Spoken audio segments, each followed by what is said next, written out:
Hello everyone, आज के video में हम देखेंगे इकोनॉमिक्स पेपर 2 का प्रैक्टिस सेट 12। इससे पहले हमने ऑलरेडी 11 प्रैक्टिस सेट कर रखा हुआ है। अगर आपने वो वीडियो नहीं देखा है तो आप जाकर वीडियो के प्लेलिस्ट में चेकआउट कर सकते हैं। ये सारे सवाल आपके एग्ज़ाम के पॉइंट ऑफ व्यू से काफ़ी ज़्यादा महत्वपूर्ण है। ये सारे सवाल आपके एग्ज़ाम के पूछे हुए सवाल है, इसलिए हर एक सवाल आपके एग्ज़ाम के पॉइंट ऑफ व्यू से काफ़ी ज़्यादा महत्वपूर्ण हो जाता है। चलिए शुरू करते हैं आज का पहला क्वेश्चन। और पहला क्वेश्चन शुरू करने से पहले अगर आपने अभी तक इस चैनल को सब्सक्राइब नहीं किया तो प्लीज़ चैनल को जरूर सब्सक्राइब कर लीजिएगा। पहला क्वेश्चन कह रहा है कि प्रगतिशील कर प्रणाली वो है जिसमें आपका आय में वृद्धि के साथ कर की भी दरी बढ़ती है, उसे हम प्रगतिशील कर प्रणाली कहते हैं। राइट आंसर आपका ऑप्शन सी हो जाएगा। अगला क्वेश्चन कह रहा है कि अनुपातिक कर प्रणाली क्या है। तो अनुपातिक कर प्रणाली आपके आय के सभी स्तरों पर समान दर से कर लगाया जाता है, उसे हम अनुपातिक कर के नाम से जानते हैं। राइट आंसर आपका ऑप्शन ए हो जाएगा। अगला क्वेश्चन है प्रत्यक्ष कर का प्रमुख उदाहरण कौन सा है। तो प्रत्यक्ष कर किसी अन्य पर आधारित नहीं होता है। व्यक्तिगत आयकर, निगम कर प्रमुख प्रत्यक्ष कर होता है। तो राइट आंसर आपका ऑप्शन ए हो जाएगा, जो इसे हम इनकम टैक्स बोलते हैं। राइट आंसर ए होगा। आपको बताना है कि निम्न में असंगत बताइए। आपको बताना है जो 4 ऑप्शन है इसमें कौन सा एक ऑड है। आयकर, सीमा शुल्क, उत्पादन शुल्क या ऑप्शन डी है बिक्री कर। तो इसका राइट आंसर आपका ऑप्शन ए हो जाएगा, आयकर आपका राइट आंसर होगा। यहाँ पे व्याख्या भी दिया गया कि ए आर प्रेस के अनुसार जो कर आय में प्राप्ति पर आधारित हो उसे हम प्रत्यक्ष कर कहते हैं, और जो व्यय पर आधारित होता है उसे हम परोक्ष कहते हैं। तो राइट आंसर आपका ऑप्शन ए हो जाएगा। अगला क्वेश्चन है कर से प्राप्त आय के 2 भागों में बांटा जा सकता है। प्रत्यक्ष करों से प्राप्त आय तथा परोक्ष करों से प्राप्त आय। प्रत्यक्ष करों से प्राप्त आय, परोक्ष करों का प्राप्त आय। इसका राइट आंसर आपका हो जाएगा ऑप्शन सी, आपका राइट आंसर होगा, से अधिक होती है। अगला क्वेश्चन पूछ रहा है कि बजट के घाटे तब उत्पन्न होते हैं जब सरकार के अनुमानित व्यय प्रस्तावित आय होते हैं। तो कम होते हैं या बराबर होते हैं या अधिक होते हैं या इनमें से कोई नहीं। तो बजटीय घाटे की तब उत्पन्न होती है जब सरकार ने अनुमानित व्यय प्रस्तावित आय से अधिक होती है। तो इसका राइट आंसर आपका ऑप्शन सी हो जाएगा। अगला क्वेश्चन है कि बजट के घाटे की पूर्ति निम्न तरीके से की जा सकती है। आपको बताना है जो बजट का घाटा होता है वो किस तरीके से कम की जा सकती है। इसका राइट आंसर आपका ऑप्शन डी हो जाएगा, ऑल ऑफ द अबव। शुद्ध घरेलू पूंजी का प्राप्तियों द्वारा। ऑप्शन बी है शुद्ध विदेशी पूंजी से प्राप्तियों द्वारा। ऑप्शन सी है केंद्रीय बैंक से शुद्ध अल्पकालिक ऋण लेकर। इसका राइट आंसर आपका ऑप्शन डी हो जाएगा।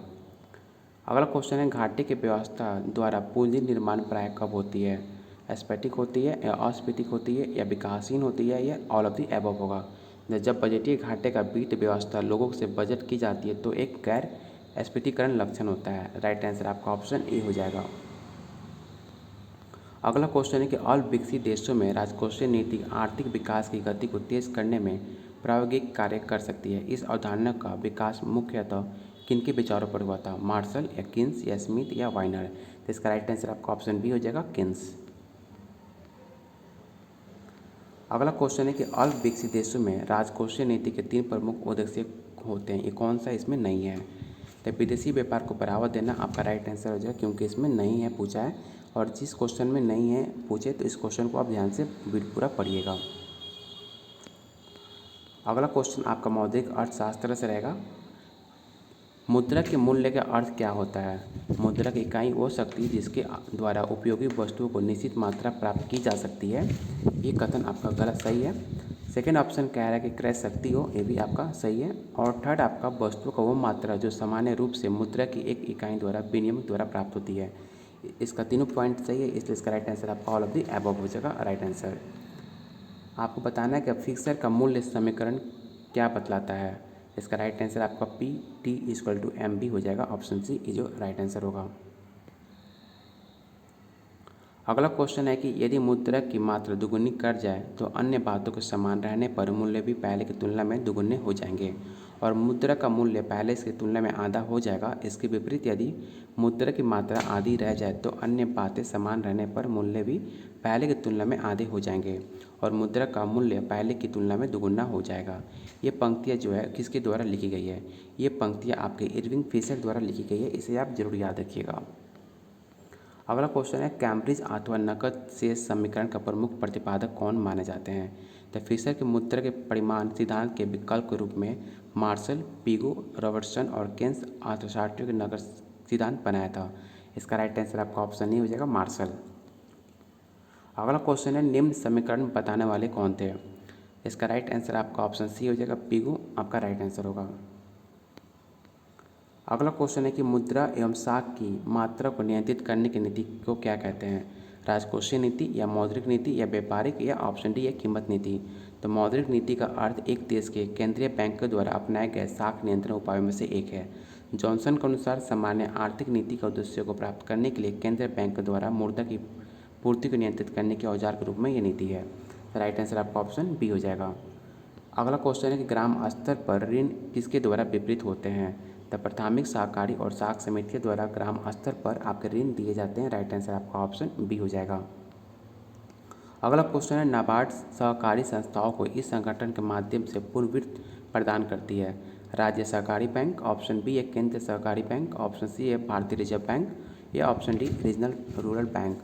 तो नाबार्ड राज्य सहकारी बैंक को, भूमि विकास बैंक को और क्षेत्रीय ग्रामीण बैंकों को अन्य अनुमोदित संस्थाओं को 15 माह से लेकर 7 वर्ष तक ऋण प्रदान करती है। तो राइट आंसर आपका ऑप्शन ए हो जाएगा। अगला क्वेश्चन आपका अंतर्राष्ट्रीय अर्थशास्त्र से क्वेश्चन रहेगा। तुलनात्मक लागत सिद्धांत किससे संबंधित है। वस्तु उत्पादन से या वस्तु विक्रय से या देशी व्यापार या ऑप्शन डी अंतर्राष्ट्रीय व्यापार से। तो रिकॉर्डों के अनुसार लागतों में तुलनात्मक अंतर दो देशों के बीच व्यापार संबंध निर्धारित करता है। राइट आंसर आपका ऑप्शन डी हो जाएगा। अगला क्वेश्चन कह रहा है कि अंतर्राष्ट्रीय व्यापार के पारस्परिक मांग के सिद्धांत के प्रतिपादक कौन माने जाते हैं। तो इसका राइट आंसर आपका ऑप्शन ए हो जाएगा, जे.एस. मिल। क्वेश्चन 61 कह रहा है कि लियो निफ्ट विरोधाभास का संबंध किससे है। तो इसका राइट आंसर आपका ऑप्शन डी हो जाएगा, हेक्सर-ओहलीन सिद्धांत से। भुगतान शेष के अंशुतोलन की स्थिति में यह अवस्था होती है। निर्यात, आयात, आपका निर्यात, आयात या निर्यात इक्वल टू आपका आयात।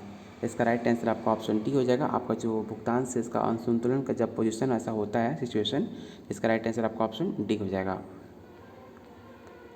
प्रतिकूल भुगतान शेष का क्या अर्थ है, आपको बताना जो प्रतिकूल भुगतान का शेष का क्या अर्थ होता है।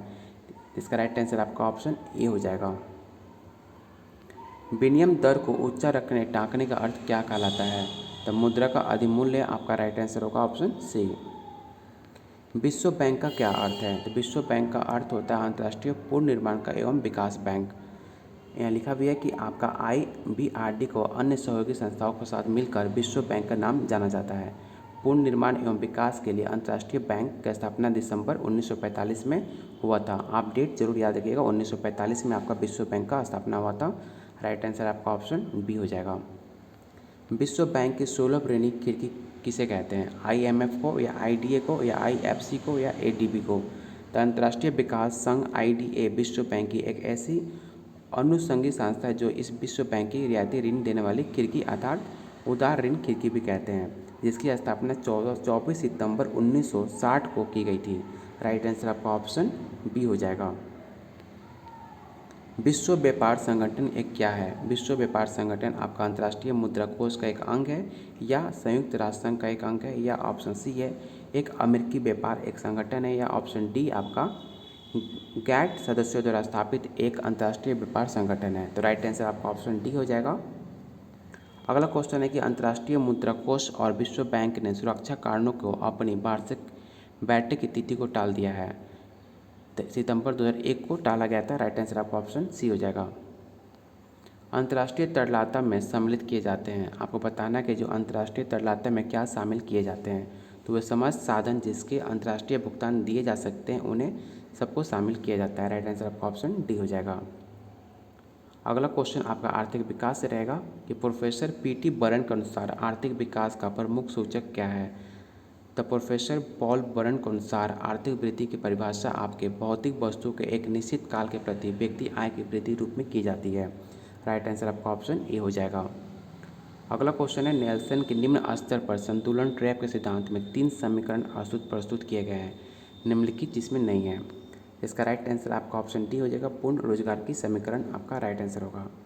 अगला क्वेश्चन है कि रोस्टीन रोदान ने अपने विराम के सिद्धांत में 3 प्रकार के अविभाज्यताओं और विशेषताओं का वर्णन किया है।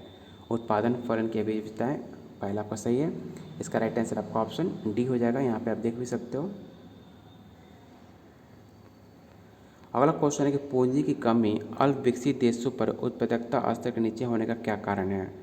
तो कारण एवं परिणाम दोनों हैं। यहाँ पर लिखा भी है कि पूंजी की कमी का मूल कारण है कि अल्प बचत की समस्या अथवा आर्थिक वृद्धि की दर बढ़ने वाले उत्पादक साधनों के अल्प निवेश की समस्या, क्योंकि प्रति व्यक्ति आय कम होती है। राइट आंसर आपका ऑप्शन सी हो जाएगा। अगला क्वेश्चन है कि प्रोफेसर जो आपके रोस्टो हैं आर्थिक विकास की प्रक्रिया को निम्न अवस्थाओं में बांटा है। आपको बताना है कि प्रोफेसर रोस्टो ने आर्थिक विकास की प्रक्रिया को कितनी अवस्थाओं में बांटा है, 2, 3, 4 या 5। तो टोटल आपके 5 अवस्थाओं में बांटा गया है। राइट आंसर आपका ऑप्शन डी हो जाएगा। अगला क्वेश्चन आपके भारतीय अर्थव्यवस्था से है कि भारत में मिश्रित अर्थव्यवस्था की स्थापना की घोषणा सबसे पहले किस औद्योगिक नीति व्यवस्था से की गई थी।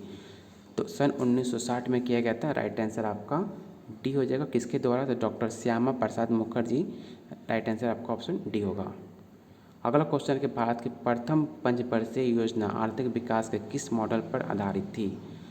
तो इसको याद रखिएगा, पंचवर्षीय योजना जो आपके 1951 से लेकर 1956 के बीच हुई थी, हेराल्ड डोमर मॉडल के पर आधारित थी।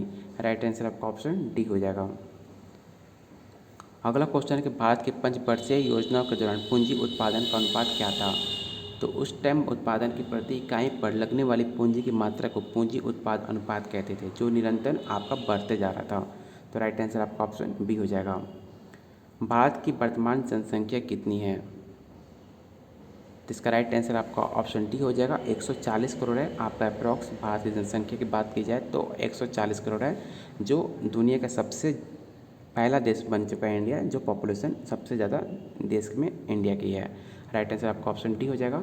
और अगला क्वेश्चन भी है। अगला क्वेश्चन पूछ रहा है कि भारत में वृत्त क्षेत्र का सबसे पुराना उद्योग कौन सा है। सूती कपड़ा, ऊनी कपड़ा या लोहा और इस्पात या कागज़। इसका राइट आंसर आपका ऑप्शन ए हो जाएगा। कपड़ा उद्योग भारत की कृषि के बाद सबसे बड़ा रोजगार प्रदान करने वाला उद्योग कौन सा है, तो याद रखिएगा सूती कपड़ा उद्योग है। राइट आंसर आपका ऑप्शन ए हो जाएगा। अगला क्वेश्चन है भारत का सबसे बड़ा राष्ट्रीयकृत बैंक कौन सा है। तो आप सबको पता होगा भारतीय स्टेट बैंक सबसे ज़्यादा भारत में सबसे बड़ा राष्ट्रीयकृत बैंक है। राइट आंसर आपका ऑप्शन बी हो जाएगा। अगला क्वेश्चन है भारतीय रिजर्व बैंक नोट निर्गम निम्नलिखित पद्धति को कब अपनाता है। तो इसका राइट आंसर आपका न्यूनतम कोष पद्धति हो जाएगा। ऑप्शन ए जो राइट आंसर होगा। अगला क्वेश्चन है कि भारत का सिक्योरिटी प्रेस और करेंसी नोट प्रेस कहाँ पर है। ये सवाल आपके एग्जाम के पॉइंट ऑफ व्यू से काफ़ी ज़्यादा इंपॉर्टेंट है, तो आप इसको याद रखिएगा। नासिक में आपका सिक्योरिटी प्रेस और करेंसी नोट प्रेस आपका नासिक में देखने को मिलता है। राइट आंसर आपका ऑप्शन डी हो जाएगा। अगला क्वेश्चन कह रहा है कि सहसंबंध से क्या अभिप्राय है। तो सहसंबंध आपका दो चर राशियों का मध्य संबंध की कोटि तथा दिशा की माप करता है। इसका राइट आंसर आपका ऑप्शन सी हो जाएगा। अगला क्वेश्चन कह रहा है कि निम्नलिखित में किसका भुगतान सरकार द्वारा नहीं किया जाता है। इंदिरा विकास पत्र या किसान विकास पत्र या सार्वजनिक उपक्रमों का शेयर या ऑप्शन डी है ट्रेजरी बिल। तो सेकेंडरी बाजार वो बाजार है जिसमें पुरानी पूर्व निर्गमित प्रतिभूतियों का व्यापार होता है। इसका राइट आंसर आपका ऑप्शन सी हो जाएगा। अगला क्वेश्चन है कि निम्नलिखित में कौन सा यूनिट ट्रस्ट ऑफ इंडिया से संबंधित नहीं है। तो आप इसको याद रखिएगा। भारत में साझा कोष व्यवस्था पर शुभारंभ यूनिट ट्रस्ट ऑफ इंडिया जो 1964 में किया गया था। इसका राइट आंसर आपका ऑप्शन ए हो जाएगा, कैन गंगा। टोटल आपके एग्जाम के पॉइंट ऑफ व्यू से इस प्रैक्टिस सेट में टोटल 45 या 50 क्वेश्चन थे, जो आपके एग्जाम के पॉइंट ऑफ व्यू से काफ़ी ज़्यादा इंपॉर्टेंट थे। अगर आपको वीडियो पसंद आया तो प्लीज़ वीडियो को लाइक कीजिए। अगर आप चाहते हो कि और आप लोग के लिए प्रैक्टिस सेट कराया जाए तो प्लीज़ वीडियो को लाइक कीजिए और दोस्तों के साथ शेयर कीजिए, जिससे मुझे मोटिवेशन मिले आप लोग के लिए और ज़्यादा प्रैक्टिस सेट लाने का। चलिए बहुत जल्द मिलते हैं अगले प्रैक्टिस सेट पर। अगर आपने अभी तक इस चैनल को सब्सक्राइब नहीं किया तो प्लीज़ चैनल को सब्सक्राइब जरूर कर लीजिएगा।